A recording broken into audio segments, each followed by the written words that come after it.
as I motherfucking stated, it was requested. Yeah, I'm not stupid. I might be a little dumb in some areas, but I'm far from stupid. The chief complaint, I am going to school. I am studying to be a medical assistant, y'all. And I knew that if he went in there with a chief complaint of chest pain, it is no way you're gonna walk out of there with a goddamn HIV test. It don't correlate. Okay, so you initially did go in there for a chief complaint, but you also diphtheria. I probably gonna say it wrong. I'm probably saying it wrong. But basically, if you Google it, it means he had burning in the urine. His dangling burning. Okay. Now, right before he walked out, he did mention that he was beating it, and that's what was causing the burning sensation. But it's like, nah, that don't make sense. You've been beating your shit for years. I actually been asking you for years to stop beating it. You have an addiction to beating it. Beat it, beat it. I'm just trying to make fun of this. But thank God for the prayers too. I want to mention that. Also, I broke down again about this because this tells me you either let that woman touch you orally without a protection, and or you also stuck your stuff in her without protection. That you felt like this came from, or this was the time to be tested about this. And I'm just happy I haven't had intercourse with you. Like I said, I'm due to have a baby in 9 days, and if you get tests like syphilis and HIVs, them kind of things don't just pop up overnight. That's stuff that HIV itself will take years. You could have put me and the baby at risk. I don't want to cry no more, y'all. I'm so tired. I literally got a fucking headache right now from crying. So I'm really trying to calm my spirit down. But, yeah. When I seen that word, that told me everything I needed to know. But you did come back negative for everything. So, I still bring this say, I don't know if they tested you for gonorrhea and all of them, or it just ain't came in yet. But I still want to know why you're still burning. And then you saying that your stuff just started burning, like, because you never told me you burned. And I don't know the last time we had intercourse for like a week ago. It wasn't burning in. So if I put my two together, clearly it was after that situation with the girl. You are... Never mind. Good night, y'all. Hey, y'all. I know y'all was asking me questions. So I'm going to just give some answer to a few of the questions that y'all was asking me. Sorry it took so long. I really wanted to make sure that all his test results came in. Actually, I'm not going to pause the video. First and foremost, I want to say that thank y'all for the prayers. Secondly, because I have had this experience with him, I want to say it would happen 2 years ago. He ended up giving me chlamydia. That's why I take my health serious, and I do have my chart connected to mine now. So that's how I was able to see everything. No, I'm pretty sure he wouldn't have told me he was going to get tested for that. Also, did I post it? I don't know. But you could see that he did say his stuff was burning, and that's why they went down the route of getting him the STD checking. No, I'm not with him. Yes, I fought the separation. No, I haven't talked to him. Did I say? I'm sorry, y'all. My mom be all over him. He's negative for everything. Thank God. I'm lost for it. I don't know what more to say. I give birth in 9 days, y'all. This is so upsetting. But this goes to show y'all, it doesn't matter if you marry a man. He say I do. He sing vows to you. That does not stop a man from doing what he want to do. And I am a living proof, a living witness, a proof, whatever, of that, okay? Marriage does not exempt you from hardships that a man could put you through, especially while carrying his child. We have been married for 5 years. We got married February 14, 2020. We do not stay in Houston, y'all. We used to stay in Houston. I got so many goddamn story times, y'all. If you want to be honest, I'll put it out there. He got caught cheating with a prostitute in Houston, April of 2023. He came in the house with his robe on, And I caught him. I went to the hotel. I'm gonna do a whole story time on it, okay? But I ended up leaving my city because I was really embarrassed. Like, he had done so much in my city. I'm from Houston.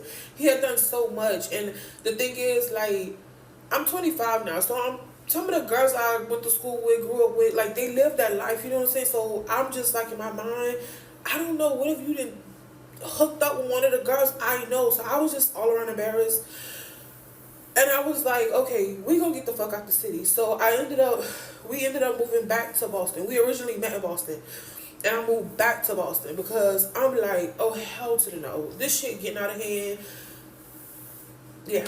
I'm gonna do another story time. Y'all, it was so many times, y'all. I know y'all gonna ask me why I stayed.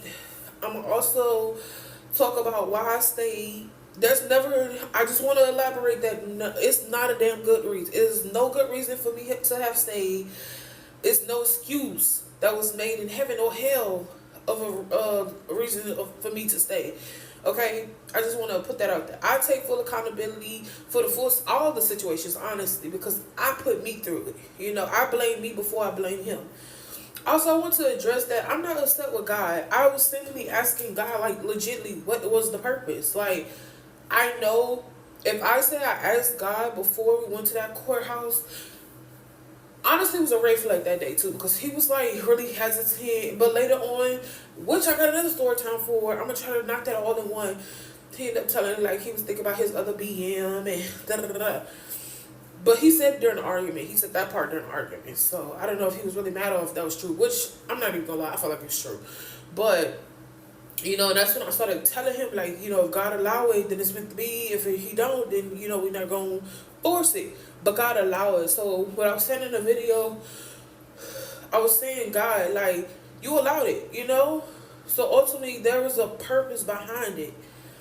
I always did truly believe, because I had 3 miscarriages, I always did truly believe that I was having miscarriages because I wasn't with the right person. And there's this scripture or something my aunt had showed me in the Bible, where basically, long story short, I ended up like cursing at God, okay? Like, I ended up calling him out his name and everything. And he gave me what I wanted. So, I'm not, like, I don't want to go into the Christianity meaning behind it, but he gave me what I wanted. He's still going to protect me, but he gave me what I wanted. And at the end of the day, y'all absolutely correct on that. It just simply wasn't my time, and God was showing me I'm so you know, I'm so out of breath. God was showing me in advance that he wasn't the right man. But I kept forcing, crying to God, begging. Like, oh, let's try this. Let's ask God. And God did it. While I still think that God had a purpose behind my son being conceived.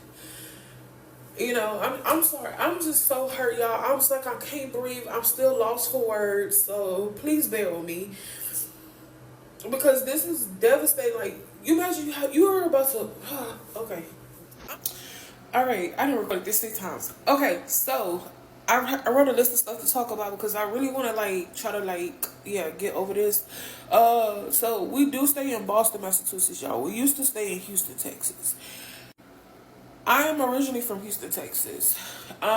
We left Houston because one day it was 4 o'clock in the morning. I woke up. He wasn't in the bed. I went outside to check for the car. It was gone. I'm thinking somebody had maybe stole the car, but mind you, he's not home too. So I'm like, what the fuck is that? So I ended up checking his GPS, and he said he was at a Paradise Inn on 1960 and 45. So I'm like, wait, why the fuck is that at a hotel? So I'm like waiting. I didn't even want to say shit. So I ended up playing sleep when he came in. I got cheeky eyes, so like he couldn't tell if I was woke or asleep. So I played sleep. So I see him go back in the living room.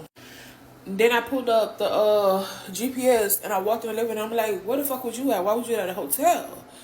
So of course, like I said, he has been full of fucking lies this whole fucking relationship. So he's trying to put on his night clothes to like get back in the bed and shit. So like I'm like, no, let's go to the hotel.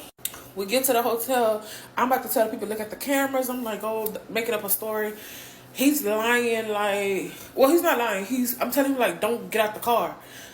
He gets out the car. Of course, at this point, I'm screaming at him, making a scene. So the people are like, oh, we can't provide you with a camera. After sitting there doing a little digging and, going back and forth, I seen the room number that he was just in. So I parked in front of the room number and I started blowing the horn for probably a good 5 minutes straight. Everybody's coming outside. Everybody's talking shit.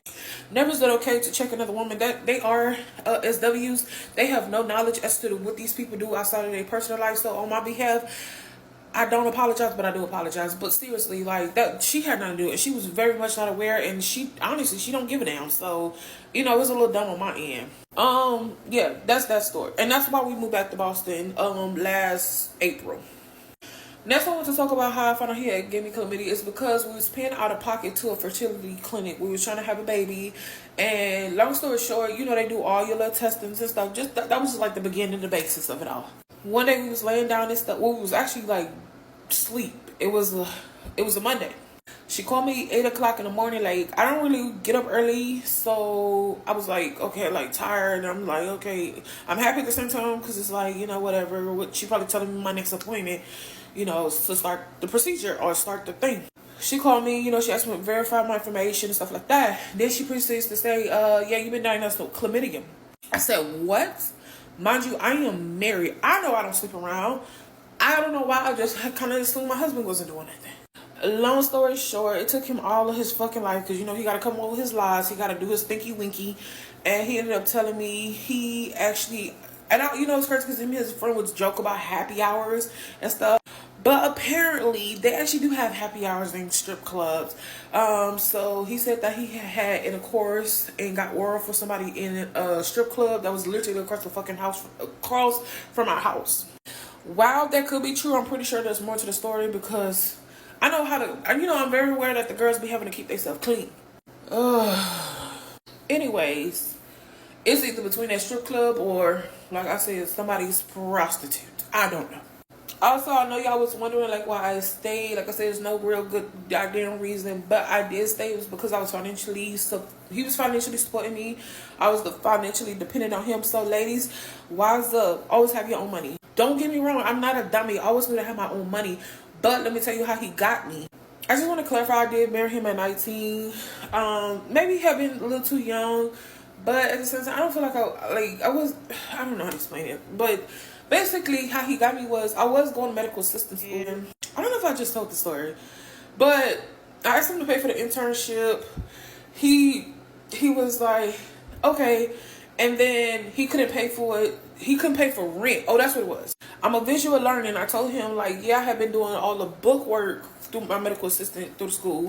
But I really want to take internship because I know I'm a visual learner. This is what I'm going to return all my information. So I asked him, hey, babe, can you pay the rent for 1 month? I don't want to have to worry about anything. Just pay all the bills. So he agreed to it. You know what I'm saying? And then he couldn't uphold that promise. So, of course, I'm at this point, I'm like, man, intern is unpaid. So I'm like, fuck it. I'm going to just not have to do intern. I'm a little upset about it. I'm kind of talking shit.